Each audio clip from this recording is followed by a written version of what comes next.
ਸਤਿ ਸ਼੍ਰੀ ਅਕਾਲ। ਅੱਜ ਮੈਂ ਬੜੀ ਇੰਪੋਰਟੈਂਟ ਜਿਹੜੀ ਘੋਸ਼ਣਾ ਹੈਗੀ ਹੈ ਜਲੰਧਰ ਵਾਸੀਆਂ ਨਾਲ ਸਾਂਝੀ ਕਰਨੀ ਹੈ। ਸਭ ਤੋਂ ਪਹਿਲਾਂ ਤਾਂ ਮੈਂ ਤੁਹਾਡਾ ਧੰਨਵਾਦ ਕਰਦਾ ਹਾਂ ਕਿ ਪਿਛਲੇ ਲੰਬੇ ਸਮੇਂ ਦੌਰਾਨ 9 ਦਿਨ ਮਾਰਚ ਦੇ ਹੋ ਗਏ, ਸਮਝੋ 23 ਤਰੀਕ ਨੂੰ ਕਰਫਿਊ ਲੱਗਿਆ ਸੀਗਾ, 30 ਦਿਨ ਅਗਲੇ ਮਹੀਨੇ ਦੇ ਹੋ ਗਏ ਅਪ੍ਰੈਲ ਦੇ, ਔਰ 17 ਦਿਨ ਇਸ ਮਹੀਨੇ ਦੇ, ਔਰ ਇਹ ਕੁੱਲ 56 ਦਿਨ ਜਿਹੜਾ ਹੈਗਾ ਕਰਫਿਊ ਲੱਗਿਆ ਰਿਹਾ। ਤੁਸੀਂ ਸਾਰਿਆਂ ਨੇ ਇੰਨਾ ਸਹਿਯੋਗ ਦਿੱਤਾ, ਮੈਂ ਇਹਦੇ ਲਈ ਤੁਹਾਡਾ ਤਹਿ ਦਿਲੋਂ ਸ਼ੁਕਰਗੁਜ਼ਾਰ ਹਾਂ। ਔਰ ਇਸ ਸਮੇਂ ਦੌਰਾਨ ਜਿਹੜੇ ਵੀ ਕਰਮਚਾਰੀਆਂ ਨੇ, ਪੁਲਿਸ ਕਰਮਚਾਰੀਆਂ ਨੇ, ਹੈਲਥ ਕਰਮਚਾਰੀਆਂ ਨੇ, ਸੈਨੀਟੇਸ਼ਨ, ਸਿਵਲ ਦੇ, ਰੇਲਵੇ ਦੇ ਬਹੁਤ ਲੋਕਾਂ ਨੇ, ਐਸੈਂਸ਼ੀਅਲ ਸਰਵਿਸਿਜ਼ ਵਾਲੇ ਜਿਹੜੇ ਹੌਕਰਸ ਨੇ, ਸਭ ਨੇ ਕੰਮ ਕੀਤਾ।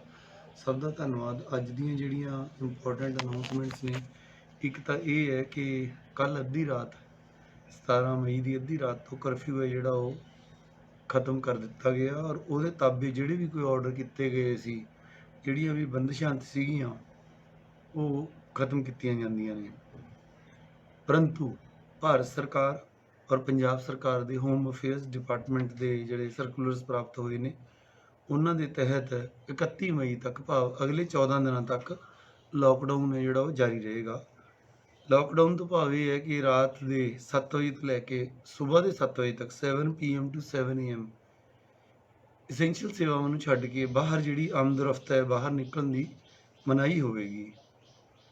ਇਸ ਤੋਂ ਇਲਾਵਾ ਹੁਣ ਜਿਹੜਾ ਹੈਗਾ ਜਿਹੜੀਆਂ ਗਤੀਵਿਧੀਆਂ ਤੇ ਮਨਾਹੀ ਹੋਵੇਗੀ, ਪੂਰੇ ਜਲੰਧਰ ਜ਼ਿਲ੍ਹੇ 'ਚ school, college, educational institutions, training institute, coaching institute, ਜਿਸ 'ਚ ਕਿ ਆਈਲੈਟ ਵਾਲੇ ਵੀ ਆ ਜਾਂਦੇ ਆ, ਜਿਹੜੇ ਕੋਈ +1 +2 ਦੀ ਕੋਚਿੰਗ ਦਿੰਦੇ ਆ, ਉਹ ਵੀ ਕੋਈ ਇੰਗਲਿਸ਼ ਦੀ, ਸਾਰੇ ਬੰਦ ਰਹਿਣਗੇ। ਪਰ ਇਹ ਆਨਲਾਈਨ ਤੇ ਡਿਸਟੈਂਸ ਲਰਨਿੰਗ ਜਿਹੜੀ ਹੈਗੀ ਹੈ ਉਹ ਕੰਟੀਨਿਊ ਕਰ ਸਕਦੇ ਨੇ। ਔਰ ਇਹਦੇ ਨਾਲੋਂ ਨਾਲ ਕਿਉਂਕਿ ਅੱਗੇ ਦਫ਼ਤਰਾਂ ਵਾਲੀ ਗੱਲ ਆਊਗੀ, ਤਾਂ ਐਜੂਕੇਸ਼ਨ ਇੰਸਟੀਟਿਊਸ਼ਨ ਦਾ ਜਿਹੜਾ ਦਫ਼ਤਰ ਹੈਗਾ, ਉਹਦਾ ਜਿਹੜਾ ਦਫ਼ਤਰੀ ਸਟਾਫ ਹੈ, ਮੰਨ ਲਓ ਕਿਸੇ ਨੇ ਤਨਖਾਹ ਬਣਾਉਣੀ ਹੈ, ਆਨਲਾਈਨ ਕੋਈ ਡਾਟਾ ਅਪਲੋਡ ਕਰਨਾ ਹੈ, ਕੋਈ ਬੱਚਿਆਂ ਨੂੰ ਕਿਤਾਬਾਂ ਡਿਸਪੈਚ ਕਰਨੀਆਂ ਹੈਗੀਆਂ, ਉਹ ਦਫ਼ਤਰ ਆ ਕੇ ਖੋਲ੍ਹ ਸਕਦੇ ਨੇ। ਬਟ ਆਈ ਐਮ ਰਿਪੀਟਿੰਗ, ਕੋਈ ਵੀ ਸਟੂਡੈਂਟ ਜਾਂ class school, college, institute, coaching institute 'ਚ ਨਹੀਂ ਆਊਗਾ। ਜੇਕਰ ਕੋਈ ਇੱਦਾਂ ਕਲਾਸਾਂ ਲਾਉਂਦਾ ਪਾਇਆ ਗਿਆ ਤਾਂ ਉਹਦੇ ਵਿਰੁੱਧ ਕਾਰਵਾਈ ਕੀਤੀ ਜਾਊਗੀ। ਇਸ ਤੋਂ ਇਲਾਵਾ ਹੋਟਲ, ਰੈਸਟੋਰੈਂਟ ਔਰ ਹਸਪਿਟੈਲਿਟੀ ਨਾਲ ਜੁੜੇ ਹੋਏ ਜਿਹੜੇ ਹੋਰ ਅਦਾਰੇ ਨੇ, ਭਾਵ ਮੈਰਿਜ, ਬੈਂਕਟ ਵਗੈਰਾ, ਇਹ ਸਾਰੇ ਜਿਹੜੇ ਹੈਗੇ ਆ ਬੰਦ ਰਹਿਣਗੇ। ਪਰੰਤੂ ਇਹਨਾਂ ਦੀ ਜਿਹੜੀ ਕਿਚਨ ਹੈ ਉਹਨੂੰ ਕਿਸ ਮੰਤਵ ਲਈ ਚਲਾਇਆ ਜਾ ਸਕਦਾ ਹੈ? ਰੈਸਟੋਰੈਂਟ, ਈਟਰੀਜ਼, ਹਲਵਾਈ, ice cream shops, juice shops, bakery shops, ਇਹ ਜਿਹੜੀਆਂ ਹੈਗੀਆਂ ਨੇ ਸਵੇਰ 7 AM ਤੋਂ ਸ਼ਾਮ ਦੇ 6 PM ਤੱਕ ਖੋਲ੍ਹ ਸਕਦੇ। ਸਾਰੇ cinema hall, shopping mall, gym, swimming pool, entertainment park, theatre, bar, auditorium, assembly hall, banquets, similar places ਜਿਹੜੇ ਹੈਗੇ ਉਹ ਬੰਦ ਰਹਿਣਗੇ।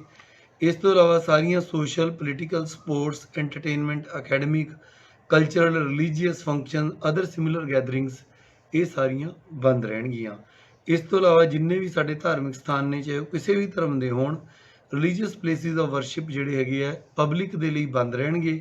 ਪਰ ਉੱਥੇ ਰੋਜ਼ਾਨਾ ਦੀ ਜਿਹੜੀਆਂ ਮੂਰਤੀਆਂ ਦੀ ਜਾਂ ਕੋਈ ਧਾਰਮਿਕ ਕਿਤਾਬਾਂ ਦੀ ਜਾਂ ਕੋਈ ਜਿਵੇਂ ਗੁਰਦੁਆਰਾ ਸਾਹਿਬਾਨ ਦੇ ਵਿੱਚ ਪ੍ਰਕਾਸ਼ ਹੁੰਦਾ ਹੈਗਾ, ਜਿਹੜੇ ਧਾਰਮਿਕ ਅਕੀਦੇ ਨਾਲ ਜੁੜੇ ਹੋਏ ਜਿਹੜੇ ਪੁਜਾਰੀ ਨੇ ਜਾਂ ਕੋਈ ਭਾਈ ਸਾਹਿਬ ਨੇ ਜਾਂ ਕੋਈ ਪਾਦਰੀ ਨੇ ਜਾਂ ਕੋਈ ਮੌਲਵੀ ਨੇ, ਉਹ ਆਪਦੀ ਡੇ ਟੂ ਡੇ ਜਿਹੜੀ ਹੈਗੀ ਹੈ ਉਹ ਅਕੀਦਤ ਪੇਸ਼ ਕਰ ਸਕਦੇ ਨੇ। ਪਰ ਲੋਕਾਂ ਦੇ ਲਈ ਧਾਰਮਿਕ ਸਥਾਨਾਂ 'ਤੇ ਜਾਣ ਦੀ ਮਨਾਹੀ ਹੈ, ਔਰ ਇਹ ਸਾਰਾ ਲੋਕਾਂ ਦੇ ਭਲੇ ਲਈ ਕੀਤਾ ਜਾ ਰਿਹਾ ਤਾਂ ਕਿ ਉਹਨਾਂ ਨੂੰ ਇਹ ਬਿਮਾਰੀ ਦਾ ਫੈਲਾਅ ਨਾ ਹੋਵੇ। ਫਿਰ ਉਸ ਤੋਂ ਇਲਾਵਾ ਜਿਹੜੇ ਬੱਸ ਤੇ ਵਹੀਕਲਸ ਨੇ ਉਹ ਅਲਾਊਡ ਨੇ। ਅਗਰ ਇੰਟਰ ਸਟੇਟ ਬੱਸ ਨੇ ਮੂਵ ਕਰਨਾ ਹੈ ਤਾਂ ਦੂਜੇ ਸਟੇਟ ਤੋਂ ਪ੍ਰਵਾਨਗੀ ਲੈ ਕੇ, ਜਿਹੜਾ government of India MHA the SOP ਹੈ, ਸਟੈਂਡਰਡ ਆਪਰੇਟਿੰਗ ਪ੍ਰੋਸੀਜਰ, ਉਹਦੇ ਮੁਤਾਬਕ ਬੱਸਾਂ ਚੱਲ ਸਕਦੀਆਂ ਨੇ। ਇੰਟਰਾ ਸਟੇਟ ਮੂਵਮੈਂਟ ਵੀ ਜਿਹੜੀਆਂ SOP ਗਵਰਨਮੈਂਟ ਦੀ ਹੈਗੀ ਹੈ, ਸਟੈਂਡਰਡ ਆਪਰੇਟਿੰਗ ਪ੍ਰੋਸੀਜਰ MHA ਦਾ, ਉਹਦੇ ਮੁਤਾਬਕ ਚੱਲ ਸਕਦੀ ਹੈ। ਟੈਕਸੀ ਤੇ ਐਗਰੀਗੇਟਰ ਇਹ ਵੀ ਚੱਲ ਸਕਦੇ ਨੇ ਗਵਰਨਮੈਂਟ ਦੀਆਂ ਹਦਾਇਤਾਂ ਦੇ ਮੁਤਾਬਕ ਜਾਂ ਟਰਾਂਸਪੋਰਟ ਡਿਪਾਰਟਮੈਂਟ ਦੀਆਂ। Bicycle, rickshaw, auto rickshaw allowed subject to the compliance of the SOP। 2 wheeler ਇਹ ਵੀ ਅਲਾਊਡ ਹੈਗੇ ਨੇ। 4 ਵੀਲਰ ਹੈ ਇਹ ਵੀ ਅਲਾਊਡ ਨੇ। ਹੁਣ ਤੁਸੀਂ ਪੁੱਛੋਗੇ ਇਸ ਤੇ ਮੋਟਾ ਅਸੂਲ ਕੀ ਹੈ? ਥੰਬ ਰੂਲ ਜਿਹਨੂੰ ਆਪਾਂ ਕਹਿੰਦੇ ਹਾਂ। ਥੰਬ ਰੂਲ ਇਹ ਹੈ ਕਿ ਜਿੰਨੀ ਵਹੀਕਲ ਦੀ ਕਪੈਸਿਟੀ ਹੈ ਉਸ ਤੋਂ ਅੱਧੀ ਤੇ ਚੱਲਣਾ ਹੈਗਾ। ਜੇ 2 ਵੀਲਰ ਹੈ ਤਾਂ ਉਸ ਤੇ ਪਿਲੀਅਨ ਰਾਈਡਿੰਗ, ਮਤਲਬ ਪਿੱਛੇ ਨਹੀਂ ਕੋਈ ਬੈਠੂਗਾ, ਇਕੱਲਾ ਇੱਕ ਬੰਦਾ 2 ਵੀਲਰ ਨੂੰ ਚਲਾਊਗਾ। ਅਗਰ 4 ਵੀਲਰ ਹੈ ਤਾਂ ਉਹਦੇ ਵਿੱਚ ਇੱਕ ਡਰਾਈਵਰ ਤੇ 2 ਸਵਾਰੀਆਂ ਪਿਛਲੀ ਸੀਟ ਤੇ, ਉਹ ਬਹਿ ਸਕਦੀਆਂ ਨੇ। ਅਗਰ 52 ਸੀਟਰ ਬੱਸ ਹੈ ਤਾਂ ਉਸ 'ਚ 30 ਬੰਦੇ ਬਹਿ ਸਕਦੇ ਨੇ, ਅਗਰ 40 ਸੀਟਰ ਬੱਸ ਹੈ ਤਾਂ ਉਸ 'ਚ 20 ਬੰਦੇ ਬਹਿ ਸਕਦੇ ਆ, ਭਾਵ 50% ਕਪੈਸਿਟੀ 'ਤੇ ਚੱਲਣਗੇ। ਇਹਦੇ ਲਈ ਕੋਈ ਕਰਫਿਊ ਪਾਸ ਦੀ ਸਵੇਰ 7 ਵਜੇ ਤੋਂ ਸ਼ਾਮ ਦੇ 6 ਵਜੇ ਤੱਕ ਲੋੜ ਨਹੀਂ ਹੈਗੀ। ਸਪੋਰਟਸ ਕੰਪਲੈਕਸ ਔਰ ਸਟੇਡੀਆ ਇਹ ਖੁੱਲ੍ਹ ਸਕਦੇ ਨੇ, ਬੰਦੇ ਇੱਥੇ ਆ ਕੇ ਖੇਡ ਸਕਦੇ ਨੇ, ਸੈਰ ਕਰ ਸਕਦੇ ਨੇ, ਭੀੜ ਭੜੱਕਾ ਨਹੀਂ ਕਰਨਾ, ਸੋਸ਼ਲ ਡਿਸਟੈਂਸਿੰਗ ਰੱਖਣੀ ਹੈ। ਪਰ ਸਪੈਕਟੇਟਰਸ ਭਾਵ ਦਰਸ਼ਕਾਂ ਦੀ ਭੀੜ ਲਾਉਣ ਦੀ ਮਨਾਹੀ ਹੈਗੀ ਹੈ। ਇਸ ਤਰ੍ਹਾਂ ਕੋਈ ਪੇਂਡੂ ਖੇਡ ਮੇਲੇ ਵਗੈਰਾ ਕੋਈ ਨਹੀਂ ਕਰਾਏਗਾ, ਕਿਉਂਕਿ ਉਸ 'ਚ ਸਪੈਕਟੇਟਰ ਜਾਂ ਦਰਸ਼ਕ ਨੇ ਆਉਂਦੇ ਨੇ। ਇਸ ਤੋਂ ਇਲਾਵਾ ਸ਼ਹਿਰੀ ਖੇਤਰ ਦੇ ਜਿਹੜੇ ਭੀੜ ਵਾਲੀਆਂ ਰੇਹੜੀਆਂ ਜਾਂ ਕੋਈ ਮਾਰਕੀਟ ਐਸੋਸੀਏਸ਼ਨ, ਬਹੁਤ ਭੀੜੀਆਂ ਦੁਕਾਨਾਂ ਨੇ, ਉੱਥੇ SDM, DSP, ACP, ASP ਇਹ ਇਹਨਾਂ ਦੀ ਸਹਿਮਤੀ ਦੇ ਨਾਲ ਔਡ ਈਵਨ ਜਾਂ ਇਹਦੀ ਸਟੈਗਰਿੰਗ ਕਰਕੇ ਉੱਥੇ ਭੀੜ ਘਟਾਉਣ ਦੀ ਕੋਸ਼ਿਸ਼ ਕਰਨਗੇ, ਪਰ ਇਹ ਮਾਰਕੀਟ ਦੀ ਸਹਿਮਤੀ ਨਾਲ ਹੋਏਗਾ। ਵਾਲ ਕੱਟਣ ਵਾਲੀਆਂ ਦੁਕਾਨਾਂ ਤੇ ਸੈਲੂਨ ਬਾਰੇ ਬੜੇ ਦਿਨਾਂ ਤੋਂ ਲੋਕ ਪੁੱਛ ਰਹੇ ਸੀ ਵੀ ਕੀ ਹੈ। ਸਵੇਰੇ 7 ਵਜੇ 7 AM to 6 PM ਇਹਨਾਂ ਨੂੰ ਖੋਲ੍ਹਣ ਦੀ ਆਗਿਆ ਹੈਗੀ ਹੈ, ਪਰ ਹੈਲਥ ਵਿਭਾਗ ਵੱਲੋਂ ਜੋ ਵੀ ਇੰਸਟਰਕਸ਼ਨਾਂ ਨੇ, ਬਾਰ-ਬਾਰ ਸੈਨੀਟਾਈਜ਼ ਕਰਨਾ, ਹੱਥ ਧੋਣੇ, ਮੂੰਹ 'ਤੇ ਮਾਸਕ ਪਾ ਕੇ ਸਾਰਾ ਕੰਮ ਕਰਨਾ, ਇਹ ਸਾਰਾ ਆਪਾਂ ਧਿਆਨ ਰੱਖਣਾ ਹੈਗਾ ਔਰ ਬਹੁਤ ਹੀ ਜ਼ਿਆਦਾ ਲੋੜ ਪੈਣ 'ਤੇ ਇਹਨਾਂ ਥਾਵਾਂ 'ਤੇ ਜਾਣਾ ਹੈ। ਇਸ ਤੋਂ ਇਲਾਵਾ ਉਸਾਰੀ ਅਤੇ ਖੇਤੀਬਾੜੀ, ਚਾਹੇ ਸਰਕਾਰੀ ਹੋਵੇ ਚਾਹੇ ਪ੍ਰਾਈਵੇਟ ਹੋਵੇ, ਇਹਦੇ 'ਤੇ ਕੋਈ ਮਨਾਹੀ ਨਹੀਂ, ਇਹਨੂੰ ਬਿਲਕੁਲ ਆਮ ਵਾਂਗ ਕੀਤਾ ਜਾ ਸਕਦਾ ਹੈ। 65 ਸਾਲ ਤੋਂ ਉੱਪਰ ਦੇ ਵਿਅਕਤੀ ਜਾਂ ਜਿਨ੍ਹਾਂ ਨੂੰ ਕੋਮੋਰਬਿਡ ਬਿਮਾਰੀਆਂ ਨੇ, ਜਿਵੇਂ ਕਿ ਕਿਸੇ ਨੂੰ ਸ਼ੂਗਰ ਹੈ ਜਾਂ ਬਹੁਤ ਹੀ ਕੋਈ ਕਿਡਨੀ ਦੀ ਬਿਮਾਰੀ ਹੈ, ਪਹਿਲਾਂ ਹੀ ਪ੍ਰੀ ਡਿਸਪੋਜ਼ਡ ਹੈ ਹੋਰ ਬਿਮਾਰੀਆਂ ਦੇ ਨਾਲ, ਗਰਭਵਤੀ ਮਹਿਲਾਵਾਂ ਨੇ ਅਤੇ ਬੱਚੇ ਨੇ 10 ਸਾਲ ਤੋਂ ਛੋਟੇ, ਉਹ ਘਰੇ ਰਹਿਣ ਦੀ ਸਲਾਹ ਦਿੱਤੀ ਜਾਂਦੀ ਹੈ ਅਤੇ ਹੁਕਮ ਵੀ ਦਿੱਤਾ ਜਾਂਦਾ ਜਦ ਤੱਕ ਕਿ ਬਹੁਤ ਹੀ ਜ਼ਿਆਦਾ ਕੋਈ ਐਸੈਂਸ਼ੀਅਲ ਕੰਮ, ਭਾਵ ਕੋਈ ਮੈਡੀਕਲ ਸੇਵਾ ਜਾਂ ਕੋਈ ਬਹੁਤ ਐਸਾ ਨਾ ਟਾਲਣਯੋਗ ਕੰਮ ਹੋਵੇ, ਉਹਦੇ ਲਈ ਬਾਹਰ ਆ ਸਕਦੇ ਨੇ। ਸਰਕਾਰੀ, ਅਰਧ ਸਰਕਾਰੀ ਅਤੇ ਜਿਹੜੇ ਔਨ ਡਿਊਟੀ ਕਰਮਚਾਰੀ ਨੇ, ਸੈਂਟਰਲ ਗਵਰਨਮੈਂਟ ਦੇ, ਸਟੇਟ ਗਵਰਨਮੈਂਟ ਦੇ, ਸੈਮੀ ਗਵਰਨਮੈਂਟ ਦੇ, ਆਰਮੀ ਦੇ, ਪੁਲਿਸ ਦੇ, ਪੈਰਾਮੈਡੀਕਲ ਜਿਹੜਾ ਸਾਡਾ ਫੋਰਸਿਸ ਨੇ, ਇਹ ਸਾਰੇ ਜਿਹੜੇ ਹੈਗੇ ਨੇ ਇਹ ਆਪਦੀ ਡਿਊਟੀ 'ਤੇ ਆਮ ਵਾਂਗ ਆ ਸਕਦੇ ਨੇ।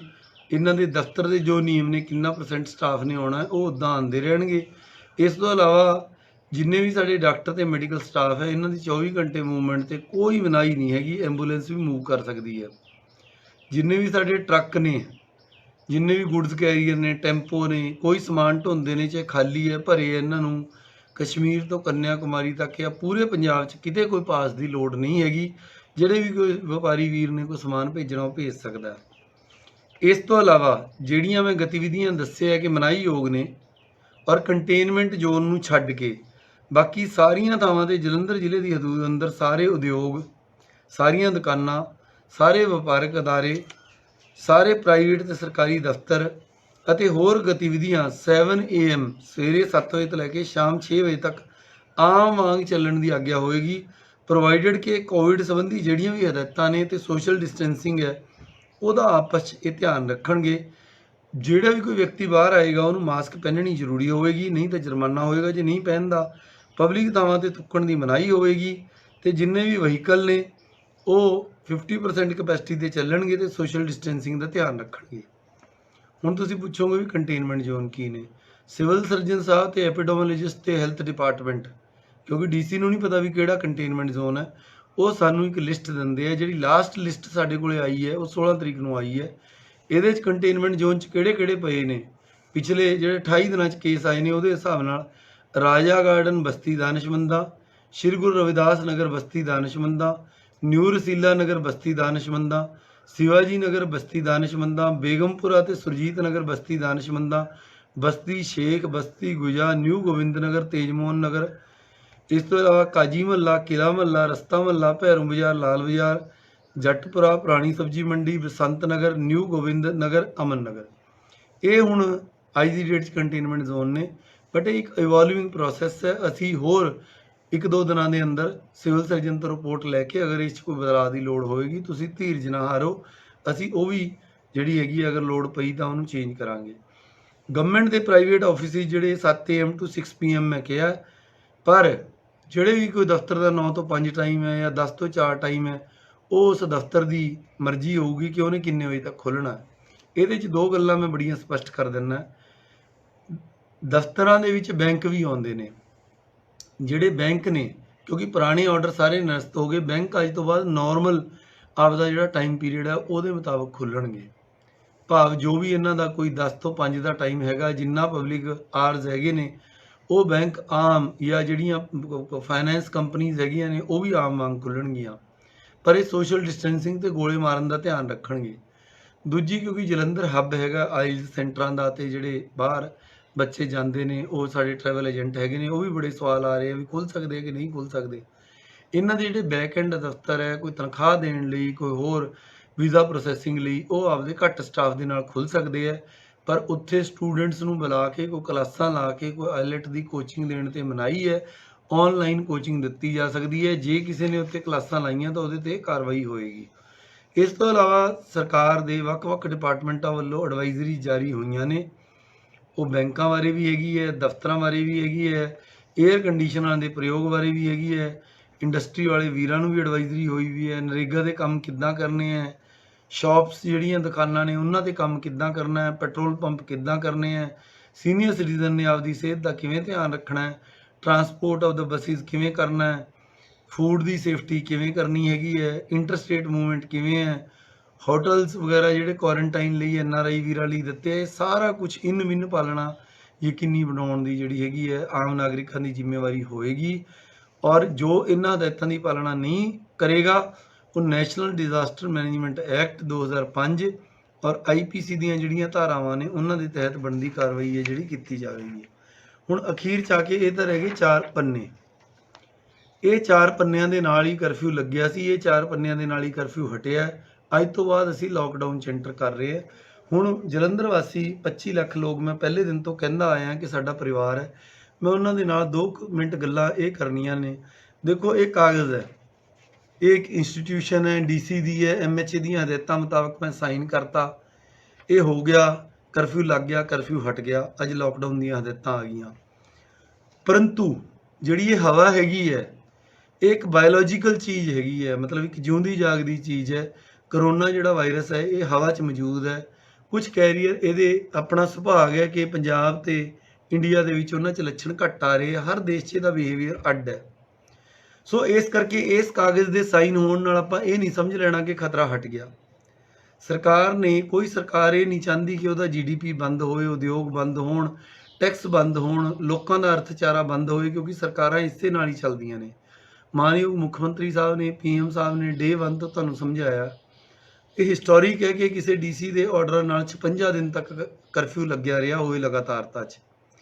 ਹੁਣ ਇਹ 56 ਦਿਨਾਂ 'ਚ ਮੈਨੂੰ ਯਾਦ ਹੈ 15-16 ਮਾਰਚ ਤੱਕ ਸਾਡੇ ਆਫੀਸਰ ਜਦੋਂ ਆਉਂਦੇ, ਅਸੀਂ ਹੱਥ ਮਿਲਾਉਂਦੇ ਹੋਏ ਸਮਝਦੇ ਕਿ ਹੱਥ ਨਾ ਮਿਲਾਉਣਾ, ਕਈ ਵਾਰੀ ਹੱਸੀ ਵੀ ਆ ਜਾਂਦੀ ਕਿ ਵਾਕਈ ਆਪਾਂ ਹੱਥ ਮਿਲਾਉਣਾ ਕਿ ਨਹੀਂ ਮਿਲਾਉਣਾ, ਪਰ ਇਹ ਹੁਣ ਸਾਡੇ ਜ਼ਿਹਨ 'ਚ ਬਹਿ ਗਿਆ ਕਿ ਹੱਥ ਨਹੀਂ ਮਿਲਾਉਣਾ, ਆਪਸ 'ਚ ਦੂਰੀ ਰੱਖਣੀ ਆ। ਦੇਖੋ ਤੁਸੀਂ, ਹੁਣ ਮੈਂ ਸੰਬੋਧਨ ਕਰਦੇ ਹੋਏ ਵੀ ਆ ਮਾਸਕ ਲਾਈ ਬੈਠਾ ਹੈਗਾ। ਸੋ ਤੁਸੀਂ ਦੇਖੋ, ਇਹ ਚੀਜ਼ਾਂ ਦਾ ਪਾਲਣ ਕਰਨਾ ਹੈ। ਇਹ ਜਿਹੜਾ ਹਦਾਇਤਾਂ ਜ਼ਰੂਰ ਚੇਂਜ ਹੋ ਗਈਆਂ, ਪਰ ਵਾਇਰਸ ਦਾ ਖਤਰਾ ਉਨਾ ਹੀ ਖੜਿਆ ਹੈ। ਤੁਸੀਂ ਵਿਦੇਸ਼ਾਂ ਦੀ ਐਗਜ਼ਾਮਪਲ ਦੇਖ ਲਈ, ਅਮਰੀਕਾ ਦੀ ਦੇਖ ਲਈ, ਫਰਾਂਸ ਦੀ ਦੇਖ ਲਈ, ਇਟਲੀ ਦੀ ਦੇਖ ਲਈ, UK ਦੀ ਦੇਖ ਲਈ, ਚਾਈਨਾ ਦੀ ਦੇਖ ਲਈ। ਹੁਣ ਆਪਣੇ ਹਿੰਦੁਸਤਾਨ ਦੇ ਵਿੱਚ ਆ ਜਾਓ, ਸਭ ਤੋਂ ਅਮੀਰ ਸ਼ਹਿਰ ਸੂਰਤ ਦੇਖ ਲਓ, ਅਹਿਮਦਾਬਾਦ ਦੇਖ ਲਓ, ਇੰਦੌਰ ਦੇਖ ਲਓ, ਬੰਬੇ ਦੇਖ ਲਓ, ਚੇਨਈ ਦੇਖ ਲਓ। ਇਹਨਾਂ ਸ਼ਹਿਰਾਂ ਦਾ ਕੀ ਹਾਲ ਹੋਇਆ, ਰੋਜ਼ ਤੁਸੀਂ TV ਤੇ ਦੇਖਦੇ ਹੋ। ਆਪਾਂ ਜਲੰਧਰ ਦੇ ਵਿੱਚ ਭਾਵੇਂ ਕਿ ਸ਼ੁਰੂ 'ਚ ਗ੍ਰਾਫ ਬੜੀ ਤੇਜ਼ੀ ਨਾਲ ਵਧਿਆ, ਪਰ ਆਪਾਂ ਧੰਮਲ ਦੇ ਨਾਲ ਇਹਨੂੰ ਬੜਾ ਕੰਟਰੋਲ 'ਚ ਲੈ ਕੇ ਆਏ ਆ। ਆਪਾਂ ਆਪਣਾ ਅਰਥਚਾਰਾ ਚਲਾਉਣਾ ਹੈ। ਤੁਹਾਡੀਆਂ ਦੁਕਾਨਾਂ ਵੀ ਚੱਲਣੀਆਂ ਚਾਹੀਦੀਆਂ, ਫੈਕਟਰੀਆਂ ਦੀਆਂ ਚਿਮਨੀਆਂ 'ਚੋਂ ਵੀ ਧੂੰਆਂ ਨਿਕਲਣਾ ਚਾਹੀਦਾ, ਮਜ਼ਦੂਰਾਂ ਨੂੰ ਵੀ ਰੁਜ਼ਗਾਰ ਮਿਲਣਾ ਚਾਹੀਦਾ, but at the same time ਆਪਾਂ ਅਵੇਸਲੇ ਨਹੀਂ ਹੋਣਾ। ਸਰਕਾਰ ਜਿਹੜੀ ਹੈਗੀ ਹੈ, ਹਰ ਬੰਦੇ ਦੇ ਸਿਰ 'ਤੇ ਡੰਡਾ ਲੈ ਕੇ ਨਹੀਂ ਖੜਾ ਹੋ ਸਕਦੀ। 56 ਦਿਨ ਸਰਕਾਰ ਡੰਡਾ ਲੈ ਕੇ ਖੜੀ ਹੋਈ ਤਾਂ ਦੇਖੋ, ਤੁਸੀਂ ਆਪ ਹੀ ਕਹਿਣ ਲੱਗੇ ਵੀ ਅੱਜ ਕਰੋਕਰੀ ਖੋਲ੍ਹ ਦਿਓ ਜੀ, ਅੱਜ ਕੱਪੜੇ ਖੋਲ੍ਹ ਦਿਓ ਜੀ, ਅੱਜ ਬੂਟ ਖੋਲ੍ਹ ਦਿਓ। ਜੈਨੂਇਨਲੀ ਸੋ, ਕਿਉਂਕਿ ਇਹ ਚੀਜ਼ਾਂ ਦੀ ਲੋੜ ਹੈ, ਸਾਰਿਆਂ ਨੂੰ ਰੁਜ਼ਗਾਰ ਦੀ ਵੀ ਲੋੜ ਹੈ। ਪਰ ਅੱਜ ਤੋਂ ਜਿਹੜੀ ਬਾਗਡੋਰ ਹੈਗੀ ਉਹ ਤੁਹਾਡੇ ਹੱਥ ਹੈ। ਮਾਨਯੋਗ ਮੁੱਖ ਮੰਤਰੀ ਸਾਹਿਬ ਨੇ, ਸਿਹਤ ਮੰਤਰਾਲੇ ਨੇ, PM ਸਾਹਿਬ ਨੇ, ਸਾਰਿਆਂ ਨੇ ਕੁੱਟ-ਕੁੱਟ ਕੇ ਇਹ ਗੱਲ ਤੁਹਾਡੇ ਜ਼ਿਹਨ 'ਚ ਭਰ ਦਿੱਤੀ ਹੈਗੀ ਹੈ ਕਿ ਵੀ ਆਪਾਂ ਇਸ ਚੀਜ਼ ਦਾ ਨਿਰਵਾਹਨ ਕਰਨਾ, ਆਪਣਾ ਧਿਆਨ ਆਪ ਰੱਖਣਾ। ਹੁਣ ਇਹ ਡੋਰ ਤੁਹਾਡੇ ਹੱਥ ਹੈਗੀ ਹੈ। ਮੈਨੂੰ ਗੁਰਬਖਸ਼ ਸਿੰਘ ਪ੍ਰੀਤਲੜੀ ਦਾ ਇੱਕ ਲੇਖ ਯਾਦ ਆਉਂਦਾ ਹੈ। ਉਹ ਇਹ ਕਹਿੰਦੇ ਆ ਵੀ ਜਾਨ ਬੰਦੇ ਨੂੰ ਐਡੀ ਪਿਆਰੀ ਹੁੰਦੀ ਹੈ ਵੀ ਜਦੋਂ ਇੱਕ ਕੀੜੀ ਦੀ ਜੂਨ, ਆਪਾਂ ਕੀ ਸਮਝਦੇ ਹਾਂ ਵੀ ਕੀ ਕੀੜੀ ਦੀ ਜੂਨ ਹੋਊਗੀ, ਛੋਟੀ ਜਿਹੀ ਹੁੰਦੀ ਹੈ। ਜਦੋਂ ਤੁਸੀਂ ਘਰੇ ਕਦੇ ਮਾਰਨ ਦੀ ਕੋਸ਼ਿਸ਼ ਕਰੋ, ਜਦੋਂ ਤੁਸੀਂ ਕੀੜੀ ਨੂੰ ਮਾਰਨ ਦੀ ਕੋਸ਼ਿਸ਼ ਕਰਦੇ ਹੋ, ਭੱਜ ਦੌੜ ਕਰਦੀ ਹੈ। ਕੋਈ ਕੀੜੇ ਨੂੰ ਤੁਸੀਂ ਮਾਰਨ ਦੀ ਕੋਸ਼ਿਸ਼ ਕਰਦੇ ਹੋ, ਭੱਜ ਦੌੜ ਕਰਦਾ। ਆਪਣਾ ਮਨੁੱਖੀ ਜੀਵਨ ਹੈ, ਬੜਾ ਕੀਮਤੀ ਜੀਵਨ ਹੈ, ਬੜੀ ਘਾਲਣਾ ਨਾਲੇ ਮਿਲਦਾ ਹੈਗਾ। ਕੋਈ ਬੰਦਾ ਇਹ ਨਹੀਂ ਚਾਹੁੰਦਾ ਕਿ ਮੇਰੀ ਜਾਨ ਜਾਵੇ। ਇਹ ਜਿਹੜਾ ਦੁਸ਼ਮਣ ਹੈਗਾ, ਜਿਵੇਂ ਪਲੇਗ ਫੈਲਦੀ ਸੀ, ਪਹਿਲਾਂ ਹੋਰ ਬਿਮਾਰੀਆਂ ਫੈਲਦੀਆਂ ਸੀ, ਇਹ ਬਾਹਰ ਹਵਾ 'ਚ ਤੁਰਿਆ ਫਿਰਦਾ ਹੈ। ਇਹ ਇੱਕ ਤਰ੍ਹਾਂ ਦਾ ਜ਼ੁਕਾਮ ਹੈ। ਜ਼ੁਕਾਮ ਤੁਹਾਨੂੰ ਹਰ ਸਾਲ ਹੁੰਦਾ ਹੈ। ਇਹ ਉੱਦਾਂ ਦਾ ਹੀ ਇੱਕ ਵਾਇਰਸ ਹੈ, ਥੋੜ੍ਹਾ ਜਿਹਾ ਸੀਰੀਅਸ ਕਿਸਮ ਦਾ ਜ਼ੁਕਾਮ ਹੈਗਾ। ਇਹ ਆਉਣ ਵਾਲੇ ਸਮੇਂ 'ਚ ਵੀ ਸਾਡੇ ਨਾਲ ਰਹੂਗਾ। ਰਿਸਰਚ ਜਾਰੀ ਹੈ, ਮੈਂ ਕੋਈ ਸਾਇੰਟਿਸਟ ਨਹੀਂ ਹੈਗਾ। ਸਾਇੰਟਿਸਟ ਸਾਡੇ ਇਸ ਖੋਜ 'ਤੇ ਲੱਗੇ ਹੋਏ ਨੇ। ਇਹ ਹੁਣ ਪਤਾ ਨਹੀਂ ਵੀ ਇਹਦੀ ਜਿਹੜਾ ਇਲਾਜ ਕਦੋਂ ਤੱਕ ਆਉਂਦਾ ਹੈ। ਹੁਣ ਤੁਸੀਂ ਦੇਖੋ, ਪੋਲੀਓ ਦਾ ਵਾਇਰਸ ਹੈ, ਉਹ ਸਦੀਆਂ ਤੱਕ ਰਿਹਾ। ਕਿੰਨੇ ਲੋਕ ਉਸ ਗੱਲ ਕਰਕੇ ਵਿਕਲਾਂਗ ਹੋ ਗਏ, ਕਿੰਨੇ ਲੋਕ ਦਿਵਿਆਂਗ ਬਣ ਗਏ ਉਸ ਕਰਕੇ। ਬੜੀ ਘਾਲਣਾ ਨਾਲ ਅਸੀਂ ਜਿਹੜਾ ਉਹਦੀ 2 ਬੂੰਦਾਂ ਆਈਆਂ ਪਿਛਲੇ 24-25 ਸਾਲ ਤੋਂ ਆਪਾਂ ਲੱਗੇ ਆ, ਹੁਣ ਜਾ ਕੇ ਕਿਤੇ ਆਪਾਂ ਵਾਇਰਸ ਫ੍ਰੀ ਹੋਏ ਹੈਗੇ ਆ। ਸੋ ਇੱਕ ਲੰਬੀ ਘਾਲਣਾ ਹੈਗੀ ਆ। ਹੁਣ ਹਰ ਘਰ ਨੂੰ ਆਪਣੀ ਲਛਮਣ ਰੇਖਾ ਆਪਣੀ ਖੁਦ ਹੀ ਖਿੱਚਣੀ ਪੈਣੀ ਹੈ। ਅਨਨੈਸੈਸਰੀਲੀ ਬਾਹਰ ਨਹੀਂ ਘੁੰਮਣਾ, ਔਰ ਇਸ ਗੱਲ 'ਚ ਕੋਈ ਸ਼ਾਨੋ ਸ਼ੌਕਤ ਨਹੀਂ ਸਮਝਣੀ। ਮੈਂ ਲੋਕਾਂ ਦੀਆਂ ਵੀਡੀਓਜ਼ ਦੇਖਦਾ, ਮੈਨੂੰ ਤਾਂ ਪਰਿਵਾਰ ਨਾਲ ਕਿਸੇ ਅਫਸਰ ਨੂੰ ਹੀ ਨਹੀਂ ਮਿਲਿਆ ਹੋਣਾ, ਸਾਰੇ ਹੀ ਰੁੱਝੇ ਹੋਏ ਸੀਗੇ। ਲੋਕ ਇਹ ਕਹਿ ਰਹੇ ਵੀ ਅਸੀਂ ਅੰਦਰ ਬੈਠੇ ਉਕਤਾ ਗਏ। ਤੁਸੀਂ ਕਿਸਮਤ ਵਾਲੇ ਹੋ ਕਿ ਤੁਹਾਨੂੰ ਆਪਦੇ ਪਰਿਵਾਰ ਨਾਲ ਸਮਾਂ ਮਿਲ ਰਿਹਾ, ਆਪਦੇ ਬੱਚਿਆਂ ਨੂੰ ਸਾਂਭੋ। ਸਰਕਾਰ ਨੇ ਬੜਾ ਸੋਚ ਸਮਝ ਕੇ ਅਗਲੇ ਹੁਕਮਾਂ ਤੱਕ ਜਿਹੜੇ ਸਕੂਲ ਕਾਲਜ ਜਿਹੜੇ ਆ ਬੰਦ ਕੀਤੇ ਆ, ਕਿਉਂਕਿ ਬੱਚਿਆਂ ਦੀ ਇਮਿਊਨਿਟੀ ਘੱਟ ਹੁੰਦੀ ਹੈ। ਤੁਸੀਂ ਇਹ ਸਾਰੀਆਂ ਗੱਲਾਂ ਆਪਣੇ ਲੜ ਬੰਨ੍ਹ ਲੈਣੀਆਂ ਨੇ। ਕੋਈ ਜ਼ਰੂਰੀ ਤੁਹਾਨੂੰ ਚੀਜ਼ ਲੋੜ ਹੈਗੀ ਹੈ, ਬਾਹਰ ਆਓ, ਖਰੀਦੋ, ਜ਼ਰੂਰ ਕਰੋ। ਗਰਮੀ ਦੇ ਮਹੀਨੇ 'ਚ ਵੈਸੇ ਵੀ ਆਪਾਂ ਕਹਿੰਦੇ ਹਾਂ ਵੀ ਲੂ ਲੱਗਦੀ ਹੈ। ਇਹ ਸਾਰੀਆਂ ਚੀਜ਼ਾਂ ਦਾ ਆਪਾਂ ਨਿਰਵਾਣ ਆਪ ਕਰਨਾ ਹੈਗਾ। ਅੱਜ ਤੋਂ ਬਾਅਦ ਇਹ ਡੋਰ ਤੁਹਾਡੇ ਹਵਾਲੇ ਹੈਗੀ ਹੈ। ਅੱਛਾ, ਦੂਜੀ ਗੱਲ, ਬਹੁਤ ਲੋਕ ਟੀਵੀ ਤੇ सेंसेशन ਆਉਂਦੀ है 208 केस जलंधर में पॉजिटिव, 5 और कोरोना के हुए। मैं ਤੁਹਾਡੇ ਨਾਲ ਸਾਂਝੀ ਕਰਨਾ ਚਾਹੁੰਦਾ ਹਾਂ ਕਿ 208 केस ਆਏ ਜ਼ਰੂਰ ਸੀ, ਬਟ ਅੱਜ ਦੀ ਡੇਟ 'ਚ ਜਿਹੜੇ ਐਕਟਿਵ ਕੇਸ ਨੇ ਉਹ 47 ਕੇਸ ਨੇ। 47 ਕੇਸ ਹੀ ਸਿਰਫ ਸਿਵਲ ਹਸਪੀਟਲ 'ਚ ਅੱਜ ਦੀ ਡੇਟ 'ਚ ਦਾਖਲ ਨੇ। ਬਾਕੀ ਸਾਰੇ ਬੰਦੇ ਰਾਜੀ ਬਾਜੀ ਹੋ ਕੇ ਆਪਦੇ ਘਰਾਂ ਨੂੰ ਚਲੇ ਗਏ ਆ। ਨੰਦੇੜ ਸਾਹਿਬ ਤੋਂ 26 ਯਾਤਰੀ ਆਏ ਸੀ, ਉਹ ਰਾਜੀ ਬਾਜੀ ਘਰਾਂ ਨੂੰ ਚਲੇ ਗਏ। 7 ਬੱਚੇ ਕੋਟੇ ਤੋਂ ਆਏ ਸੀਗੇ, ਉਹ ਰਾਜੀ ਬਾਜੀ ਹੋ ਕੇ ਘਰਾਂ ਨੂੰ ਚਲੇ ਗਏ। 18 ਬੰਦੇ ਮਜਨੂ ਕੇ ਟਿੱਲੇ ਤੋਂ ਆਏ ਸੀ, ਉਹ ਰਾਜੀ ਬਾਜੀ ਹੋ ਕੇ ਚਲੇ ਗਏ। ਹੋਰ ਉਸ ਤੋਂ ਇਲਾਵਾ 40-50 ਮਜ਼ਦੂਰ ਹੋਰ ਜਗ੍ਹਾ ਤੋਂ, ਜੈਸਲਮੇਰ ਤੋਂ, ਹੋਰ ਥਾਵਾਂ ਤੋਂ ਆਏ ਸੀ, ਸਾਰੇ ਚਲੇ ਗਏ। ਕੋਈ ਆਪਦੇ ਮਨ 'ਚ ਨੈਗੇਟਿਵਿਟੀ ਨਾ ਰੱਖੋ। ਆਪਣਾ ਜਲੰਧਰ 'ਚ ਆਪਾਂ ਇਹਨੂੰ ਬਹੁਤ ਹੱਦ ਤੱਕ ਤੁਹਾਡੇ ਸਹਿਯੋਗ ਨਾਲ ਕਾਬੂ ਕਰਨ 'ਚ ਕਾਮਯਾਬ ਹੋਏ ਆ। 5500 ਤੋਂ ਵੱਧ ਟੈਸਟ ਕੀਤੇ ਤਾਂ ਜਾ ਕੇ ਆਪਾਂ ਨੂੰ ਇਹ 208 ਕੇਸ ਮਿਲੇ ਸੀਗੇ। 208 ਚੋਂ ਸਿਰਫ 47 ਐਕਟਿਵ ਕੇਸ ਅੱਜ ਦੀ ਡੇਟ 'ਚ ਸਿਵਲ ਹਸਪਤਾਲ 'ਚ ਹੈਗੇ ਆ, ਔਰ ਮੈਨੂੰ ਉਮੀਦ ਹੈ ਕਿ ਆਉਣ ਵਾਲੇ ਦਿਨਾਂ 'ਚ ਇਹ ਵੀ ਬਿਲਕੁਲ ਠੀਕ ਠਾਕ ਹੋ ਜਾਣਗੇ। ਜਿੱਥੋਂ ਤੱਕ ਸਿਹਤ ਮਹਿਕਮੇ ਦੀ ਤਿਆਰੀ ਹੈ ਉਹ ਸਿਵਲ ਸਰਜਨ ਸਾਹਿਬ ਤੁਹਾਨੂੰ ਦੱਸਣਗੇ, ਪਰ 340 ਬੈੱਡ ਸਿਵਲ ਹਸਪਤਾਲ ਦੇ ਵਿੱਚ, 500 ਬੈੱਡ ਜਿਹੜੇ ਹੈਗੇ ਆ ਉਹ ਆਪਣਾ ਮੈਰੀਟੋਰੀਅਸ ਦੇ ਵਿੱਚ, ਔਰ ਇਸ ਤੋਂ ਇਲਾਵਾ NIC ਵਗੈਰਾ 'ਚ ਆਪਣੀ ਤਿਆਰੀ ਹੈ। ਪਰ ਆਪਾਂ ਇਸ ਤਰ੍ਹਾਂ ਦੀ NIT 'ਚ ਸੌਰੀ, ਪਰ ਆਪਾਂ ਇਸ ਤਰ੍ਹਾਂ ਦੀ ਯਾਨੀ ਕਿ ਗੱਲਬਾਤ ਕਰਨੀ ਹੈਗੀ ਹੈ ਕਿ ਇਹ ਬੈੱਡ ਖਾਲੀ ਰਹਿ ਜਾਣ। ਪਰਮਾਤਮਾ ਨਾ ਕਰੇ ਕਦੇ ਵੀ ਕੋਈ ਇਹਨਾਂ ਬੈੱਡਾਂ 'ਤੇ ਜਾਵੇ। ਅਜੇ ਆਪਾਂ ਨੂੰ ਪਤਾ ਨਹੀਂ ਕਿ ਇਹਦਾ ਵਰਸਟ ਆਉਣਾ ਹੈ ਕਿ ਵਰਸਟ ਲੰਘ ਗਿਆ। ਇੱਕ ਹਨੇਰੀ ਗੁਫਾ ਹੈ, ਔਰ ਹਨੇਰੀ ਗੁਫਾ 'ਚ ਆਪਾਂ ਤਾਂ ਹੀ ਬਚਾਂਗੇ, ਇੱਕ ਦੂਜੇ ਤੋਂ ਦੂਰੀ ਬਣਾ ਕੇ ਰੱਖੋ। ਦੂਜੀ ਗੱਲ ਇਹ ਹੈਗੀ ਹੈ ਵੀ ਬਹੁਤ ਬੰਦਿਆਂ ਨੂੰ ਇਹ ਹੈਗਾ ਕਿ ਵੀ ਇਹ ਕਿੰਨੇ ਕੁ ਦਿਨ ਇੱਦਾਂ ਦਾ ਮਾਹੌਲ ਚੱਲੂਗਾ। ਜਿਵੇਂ ਮੈਂ ਪਹਿਲਾਂ ਦੱਸਿਆ, ਆਪਾਂ ਸਾਰਿਆਂ ਨੂੰ ਇਸ ਲੰਬੀ ਘਾਲਣਾ ਲਈ ਤਿਆਰ ਹੋ ਕੇ ਰਹਿਣਾ ਪੈਣਾ। ਇਹ ਸਾਰਿਆਂ ਦੇ ਆਪਣੇ ਸਹਿਯੋਗ ਤੋਂ ਬਗੈਰ ਕੋਈ ਬੰਦਾ ਜੇ ਇਹ ਕਹੇ ਵੀ ਇਕੱਲਾ ਪ੍ਰਸ਼ਾਸਨ ਇਹਨੂੰ ਰੋਕ ਲੂਗਾ, ਇਕੱਲੀ ਸਰਕਾਰ ਰੋਕ ਲੂਗੀ, ਸਰਕਾਰ ਦੇ ਜਿਹੜੇ ਇੰਤਜ਼ਾਮਾਤ ਨੇ, PP ਕਿੱਟਾਂ ਸਾਡੇ ਕੋਲ ਪੂਰੀਆਂ ਆ ਗਈਆਂ। ਸੈਨੀਟਾਈਜ਼ਰ ਜਦੋਂ ਆਪਾਂ ਸ਼ੁਰੂ ਕੀਤਾ, ਲੋਕ ਮੈਨੂੰ ਖਬਰਾਂ ਪਾਉਂਦੇ ਸੀ ਵੀ ਬਲੈਕ ਹੋ ਰਹੀ ਹੈ। ਅੱਜ ਕੋਈ ਖਬਰ ਨਹੀਂ ਆਉਂਦੀ। ਲੋਕ ਕਹਿੰਦੇ ਸੀ ਜੀ ਸਾਨੂੰ ਮਾਸਕ ਨਹੀਂ ਮਿਲ ਰਹੇ, ਉਹ ਕੋਈ ਗੱਲ ਨਹੀਂ ਆ ਰਹੀ। ਮੈਂ ਕੈਮਿਸਟ ਵੀਰਾਂ ਦਾ ਵੀ ਧੰਨਵਾਦ ਕਰਦਾ ਕਿ ਇਨੀਸ਼ੀਅਲ ਟੀਥਿੰਗ ਟਰਬਲਸ ਤੋਂ ਬਾਅਦ ਸਾਡੇ ਨਾਲ ਪੂਰਾ ਸਹਿਯੋਗ ਕੀਤਾ। ਕੋਈ ਤੁਸੀਂ ਦੱਸੋ ਕੋਈ ਕਮੀ ਆਈ?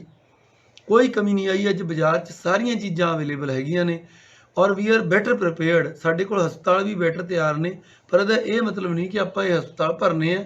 ਹੁਣ ਇਹ ਸਾਰੀ ਡੋਰ ਮੈਂ ਚੌਥੀ ਪੰਜਵੀਂ ਵਾਰੀ ਇਹ ਰਿਪੀਟ ਕਰ ਰਿਹਾ, ਤੁਹਾਡੇ ਹੱਥ ਹੈ।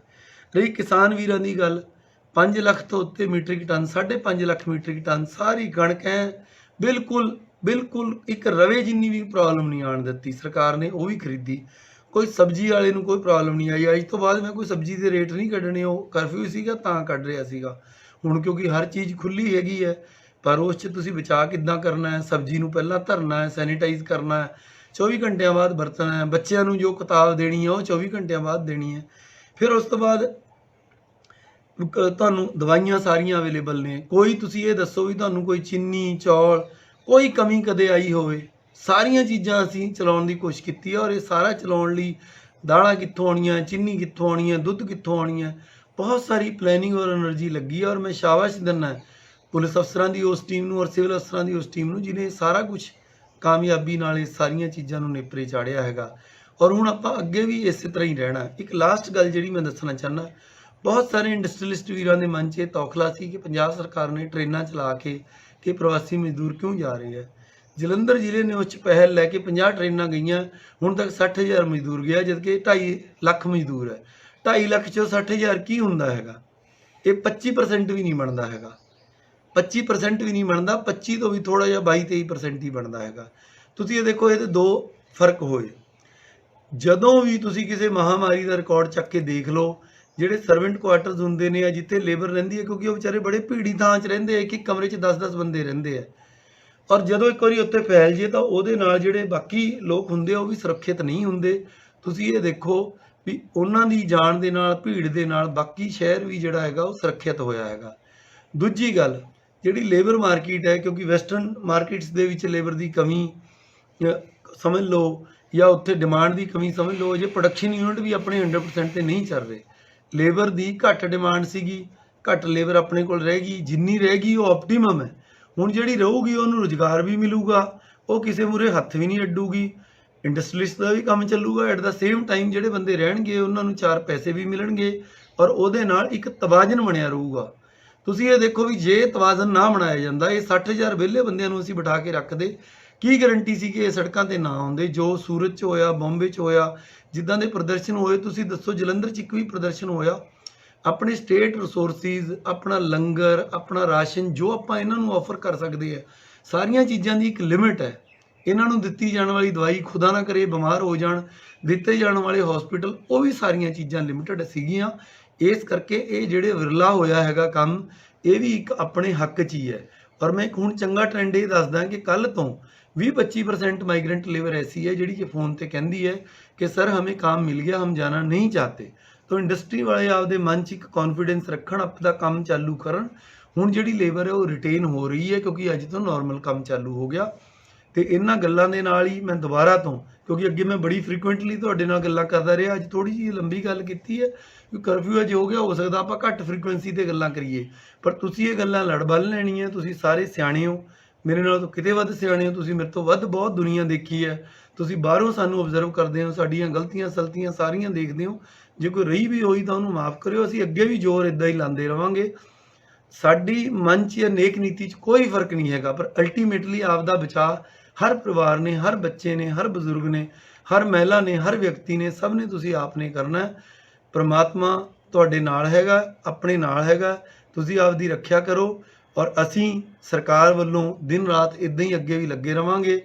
ਖੁਦਾ ਹਾਫਿਜ਼, ਔਰ ਪ੍ਰਮਾਤਮਾ ਤੁਹਾਡੀ ਇੱਦਾਂ ਹੀ ਚੜ੍ਹਦੀ ਕਲਾ, ਚੰਗੀ ਸਿਹਤ ਰੱਖੇ। ਧੰਨਵਾਦ।